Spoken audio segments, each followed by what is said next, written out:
Hello everyone, most welcome है आप सभी का आज के इस वीडियो में। और आज के इस वीडियो में प्यारे साथियों, हम सभी बात करने चाह रहे हैं दिल्ली डीएलएड एंट्रेंस एग्ज़ाम 2025 का हिंदी सब्जेक्ट का सिलेबस मैं आपको बताने जा रहा हूं। और इस वीडियो में मैं आपको बताऊंगा कि उसकी तैयारी आपको किस तरीके से करनी है, आपको कौन कौन से टॉपिक जो हैं पढ़ने हैं।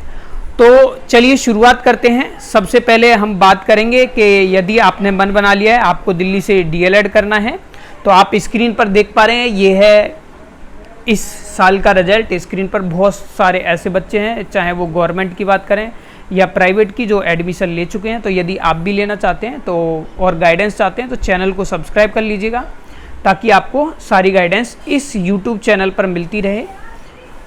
इसके बाद अगर हम बात करें सिलेबस के बारे में, तो ये ऑफिशियल सिलेबस में बात करता हूँ। सबसे पहले हिंदी सब्जेक्ट के बारे में मैं आपको बताऊंगा। यहाँ पर अगर हिंदी की बात करें तो ये ओनली 10 मार्क्स की आपसे पूछी जाएगी। कितने मार्क्स की? 10 नंबर की हिंदी आपकी आती है। अब हिंदी में पढ़ना क्या क्या है, तो देखिए ये ऑफिशियल सिलेबस है जो आप स्क्रीन पर देख पा रहे हो। तो ये आपका ऑफिशियल सिलेबस है जो SCERT रिलीज करती है। ये ऑफिशियल सिलेबस का ही मैंने स्क्रीनशॉट लगाया हुआ है। तो इसके अकॉर्डिंग आप देखोगे तो हिंदी और इंग्लिश का दोनों सेम दे रखे हैं, लेकिन मैं आज इस वीडियो में हिंदी बता रहा हूँ, नेक्स्ट में आपको इंग्लिश भी बताऊंगा। तो इन्होंने बताया स्पॉटिंग द एरर क्वेश्चन। भाई एरर कुछ भी आ सकता है, हिंदी में भी आ सकता है, ठीक है। सेंटेंस अरेंजमेंट आ सकता है, हिंदी में आते भी हैं। वोकैबुलरी आती है, वोकैबुलरी में क्या आ जाएंगे, जिसमें हम शब्द विचार बोल देते हैं, ठीक है, पर्यायवाची विलोम शब्द। फिर सेंटेंस को अरेंजमेंट लगाना है आपको। कॉम्प्रिहेंशन, पैसेज जो अनसीन है वो है, order of word in sentence. तो यहाँ पर ये है जो है वो 6 टॉपिक बताए हुए हैं इन्होंने कि हम आपसे 6 टॉपिक पूछेंगे जो आपके 10 मार्क्स के आएंगे। किसमें? हिंदी के अंतर्गत। ध्यान रखना हिंदी की बात कर रहा हूँ आपकी, क्योंकि स्क्रीन पर आप देख पा रहे हो 20 इसलिए इंग्लिश के भी और हिंदी के भी। तो सिर्फ हिंदी की बात कर रहा हूँ इस वीडियो में। तो ये टॉपिक जो बताए हुए हैं ये एज पर ऑफिशियल सिलेबस जो SCERT ने सब्जेक्ट डिटेल सिलेबस रिलीज करती है, ये उसका सिलेबस है। लेकिन अगर मैं आपको बताऊं जो अमूमन पिछले समय से हम तैयारी करा रहे हैं, आप सभी को पता है, जैसे मैंने अभी आपको दिखाया भी कि भाई बहुत सारे बच्चे जो है एडमिशन आपके ले चुके हैं।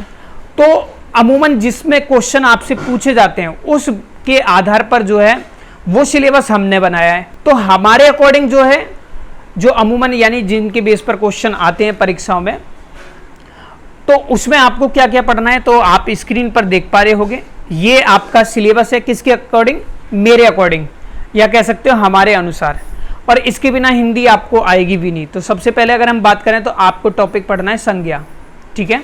उसके बाद आप स्क्रीन पर देख पा रहे हो संज्ञा। उसके बाद आप देख पा रहे हो सर्वनाम आपको पढ़ना है। फिर आपको क्रिया पढ़नी है, ठीक है। फिर आपको विशेषण है, लिंग है, वचन है, काल जिसमें टेंस आ जाएंगे आपके, वाच्य है, अव्यय है, ब्राह्म चिन्ह, शब्द भंडार। अब इस शब्द भंडार में ना बहुत सारी चीज़ें आ जाती हैं दोस्तों, तो इसको आपको बहुत अच्छे से क्या है समझना होगा। देखिए शब्द भंडार में ही क्या है, क्योंकि मैंने सारी चीज़ें नहीं लिखी हैं, बहुत सारी इसमें आ जाते हैं आपके पर्यायवाची शब्द, ठीक है। इसमें आ जाते इसी में पर्यायवाची के बाद इसमें आ जाते हैं आपके विलोम शब्द, ठीक है। विलोम शब्द आ जाते हैं आपके। विलोम शब्द के बाद आपके इसी में आप लिखेंगे, इसी में आ जाता है आपका जैसे तत्सम है। फिर आपके इसी में आते हैं, आपने और देखा होगा तद्भव शब्द आ जाते हैं, ठीक है। तत्सम है, तद्भव है। फिर वन वर्ड आ जाते हैं, है ना। तो इसको हम बोलते हैं, जैसे चलो यहाँ पर लिख देता हूँ मैं, जैसे इसमें क्या है, वाक्य के लिए एक शब्द आ जाता है आपका। तो ये जितने टॉपिक बता रहा हूँ ना, ये शब्द भंडार के अंदर आ जाते हैं। इसी में आपने देखा होगा अनेकार्थी शब्द आते हैं, अनेकार्थी शब्द आपके आते हैं, ठीक है। फिर कुछ मुहावरे कभी कभी मैंने देखा है, लोकोक्तियाँ भी आ जाती हैं। तो ये इंपॉर्टेंट टॉपिक जो शब्द भंडार के हैं ये आपको क्या है कर लेने हैं। उसके बाद आपको समास करना है, कारक चिन्ह करना है, उपसर्ग है, प्रत्यय, गद्यांश हमारा जरूर आता है ये, ठीक है। तो 10 मार्क्स की अगर मैं हिंदी की बात करूं तो लगभग 10 से 15 ही टॉपिक आपको पढ़ने पड़ते हैं। अब गद्यांश जो है, जो अनसीन पैसेज जिसे बोलते हैं, ये भी परीक्षाओं में आपका आता है। एक गद्यांश दे देते हैं जिसमें से आपको कुछ शब्द जो है वो छांट कर मतलब आंसर जो है छाट कर करने होते हैं। तो इन सभी टॉपिक पर अच्छी कमांड आपको बनानी है। तो सभी के लिए वैसे आप तैयारी करना चाहते हैं तो YouTube चैनल भी सब्सक्राइब कर लीजिए, यहाँ पर भी तैयारी आपके लिए अवेलेबल है। और आप जुड़ना चाहते हैं पेड कोर्स से या आपको नोट्स भी चाहिए, एक बेहतर तैयारी करनी है आपको, तो आपकी स्क्रीन पर नंबर दिखाई दे रहा होगा आपको, इस नंबर पर क्या है आप व्हाट्सअप कर सकते हैं। तो ये मेरे अकॉर्डिंग सिलेबस है। बाकी अगर आप तैयारी करना चाहते हैं किसके अकॉर्डिंग, जो आपका ये सिलेबस है, आप इसके अकॉर्डिंग क्या कर सकते हैं, अपनी तैयारी कर सकते हैं। ये ऑफिशियल सिलेबस है, लेकिन मैंने आपको पूरी गाइडेंस डिटेल में दी है, जो अमूमन क्वेश्चन आपकी परीक्षाओं में पूछे जाते हैं जहाँ से।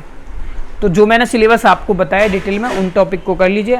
फर्दर डिटेल्स के लिए आप स्क्रीन पर नंबर आ रहा है 9136665422, इस पर व्हाट्सअप कर 2025 का बैच ऑलरेडी स्टार्ट है। फॉर मोर डिटेल्स के लिए आप इंक्वायरी ले सकते हैं। तो आज के लिए इतना ही, मिलते हैं आपसे नेक्स्ट वीडियो में, और नेक्स्ट टॉपिक हम डिस्कस करते हैं। इंग्लिश का सिलेबस आपको बताता हूँ मैं। ओके, तो चलिए, थैंक यू फॉर वॉचिंग। कोई भी डाउट एवं सजेशन है तो आप या तो व्हाट्सएप ग्रुप में भी ज्वाइन हो सकते हैं, और अदरवाइज कमेंट करके पूछ सकते हैं। Thank you for watching.